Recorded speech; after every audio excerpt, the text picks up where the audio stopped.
Welcome back to Sports by GSMC Podcast Network. I'm your host, Jeremy Lapidus. If you are just tuning in, we just finished talking about the Dallas Cowboys offseason. We broke it down. I gave them a C- for their offseason. They lost a couple pieces. They definitely got worse, in my opinion, but they didn't do anything too catastrophic. Conn Smythe was their big loss, and he's getting old. He's probably going to retire soon. They weren't going to extend him. It sucks that they weren't going to get anything back for him, but that's their big loss. So it's not the end of the world. They try to replace him in the draft with Tyler Guyton. So if he can be a serviceable replacement, it'll be a solid offseason for them. We also talked about the Stanley Cup. We talked all about the Panthers raising their the franchise's first Stanley Cup trophy after a 2-1 win in Game 7, a dramatic series full of twists and turns. And we talked about Connor McDavid winning the Conn Smythe despite losing the series. He absolutely deserved it. He was a great player, but it feels a little weird, especially in the moment. But after and before, I think it's definitely the right decision, especially for the future when we're looking back in hockey history. He absolutely deserved that Conn Smythe trophy for what he did in this playoff run. And we started off our show talking about the NBA draft. We talked about the NBA draft that takes place tomorrow. We did our first 10 mock draft. We had Alex Sarr going first overall to the Atlanta Hawks. We're going to end off our show here today, finishing up our NFL content, though, talking about the Dallas Cowboys schedule. We're going to break down game by game, going from week 1 all the way to week 18, give them a record prediction, and whether or not they're going to make the playoffs this year. But before we get into that, remember that if you would like to be an even bigger part of the show than you already are, all you need to do is go to gsmcpodcast.net.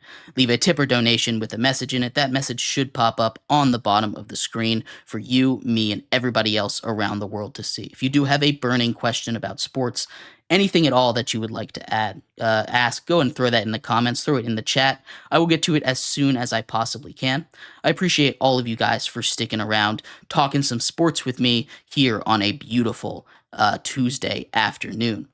But like I was saying, we are going to finish off our show today talking a little bit more about the Dallas Cowboys. We're going to talk about their schedule.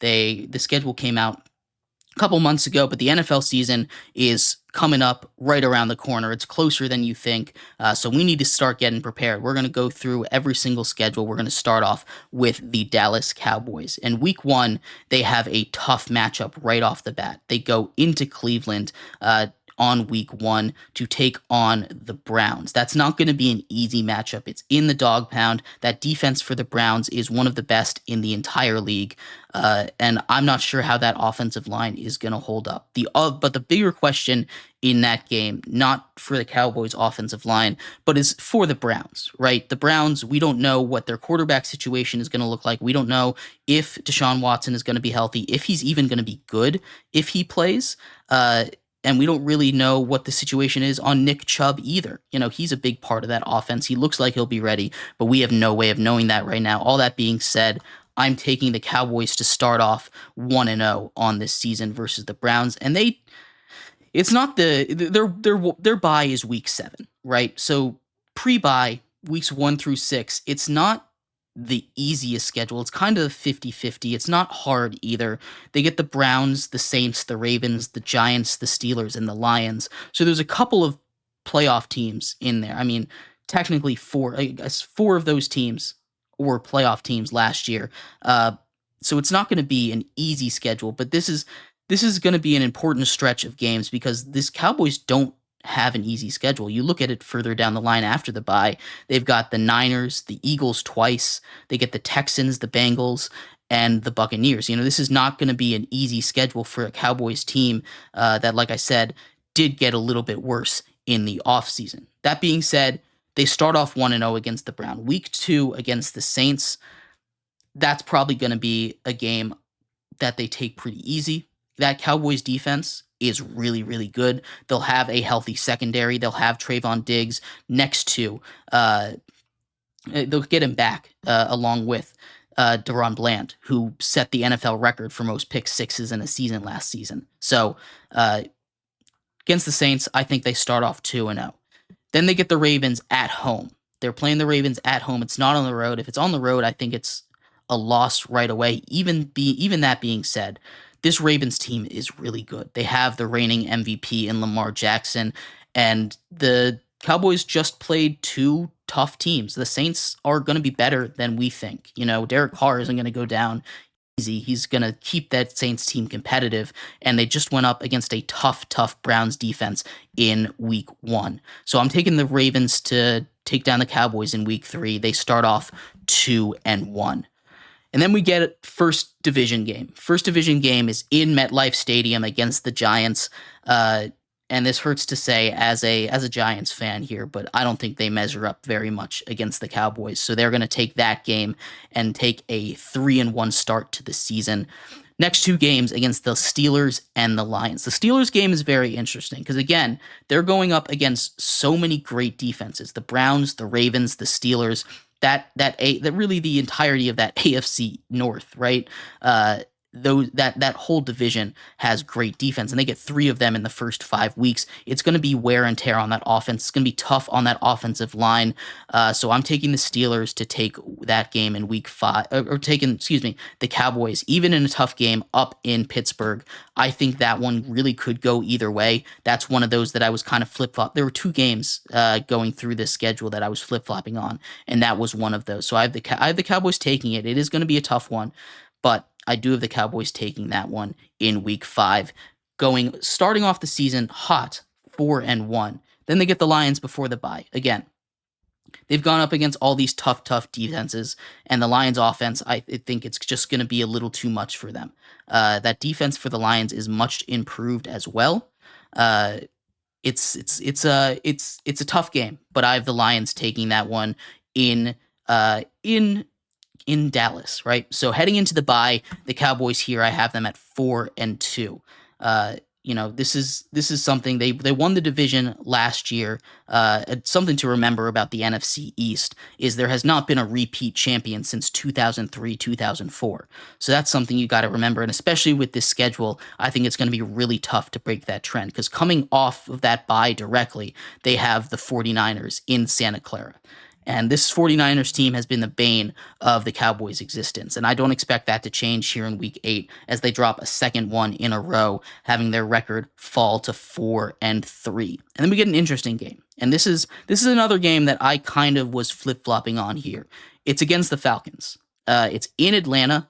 And by week 9, I expect this Falcons team to be a Kirk Cousins-led team. This is going to be a Kirk Cousins-led Falcons team that will be competitive again. And I think with all their weapons, I think they could make a lot of noise this year in an NFC that is a little more open than the AFC. It was a lot more open than the AFC, actually. So in Atlanta, I have them dropping that 3 in a row to bring their record to an even 4-4 here as we head to their second division game against the Eagles at home. And this is going to be a big one for them to get. I think at home, they're going to be able to take this. The Eagles are a very good team. They got better. They added Saquon Barkley. They re-signed all of their guys. They kind of did what the Cowboys were trying to do this offseason, but they were able to succeed in a lot of their moves.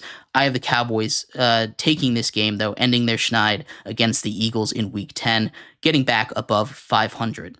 But that's not going to last long because then they take home. Then they host the Texans, and the Texans are a team that added Stephon Diggs.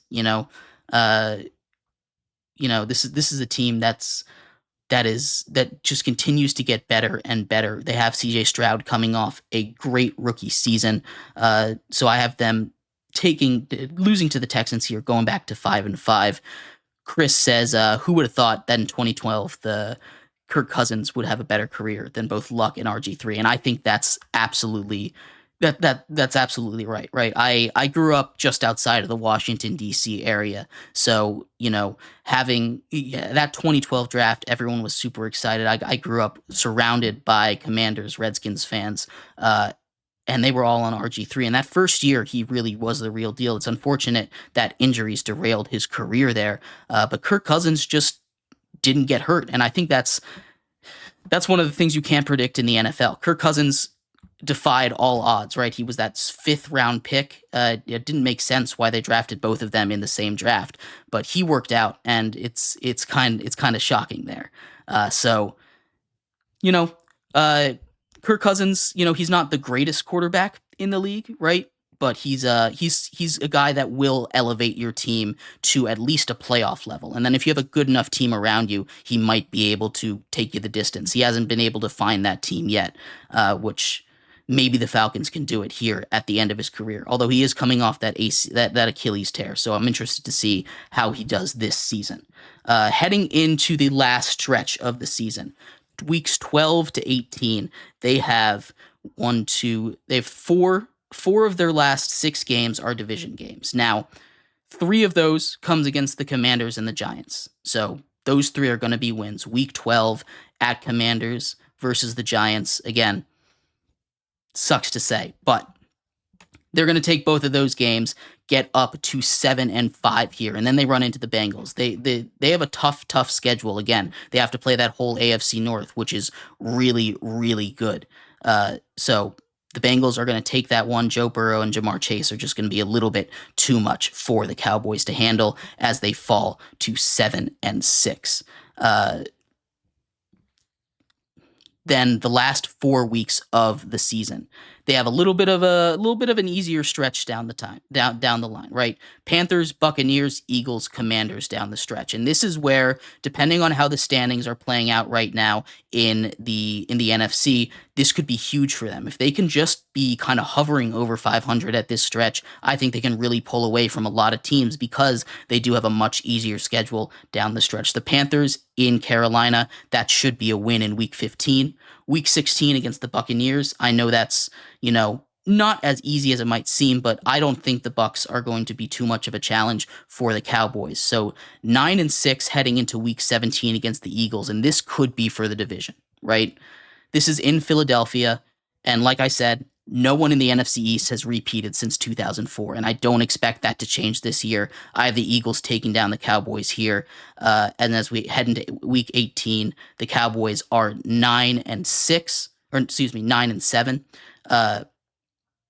So I've got them beating the Commanders in week 18. Now, this is a game that could go either way, right? We see week 18, especially division games, be kind of flip-floppy because if the Cowboys have already clinched a playoff spot at this point, they'll probably rest their guys, right? And then I think the Commanders will take this. But the way that the way that their schedule is right now and how tough it is, I think it's going to be it's not going to be a guarantee that they're in the playoffs at this point. So I think they'll play their starters. They could clinch a spot here in week 18, and I have them winning that game. The Cowboys going 10-7, finishing second in the NFC East, behind the Eagles in this division. I do have them sneaking into a wild card spot. They are a playoff team. As much as I hate to say that, not a Cowboys fan, obviously, but they are a playoff team, and I think I even though they got worse, they're 2 games worse. The 10 wins should be enough to get you into at least the 6th seed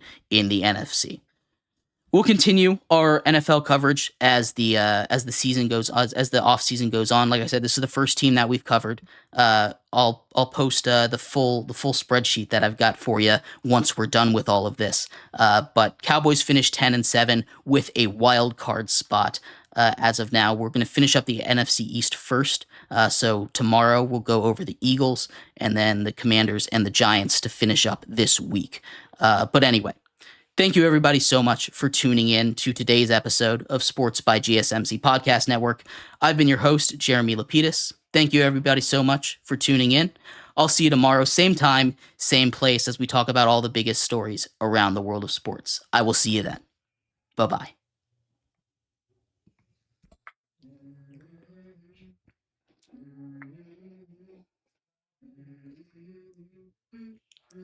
Let's go.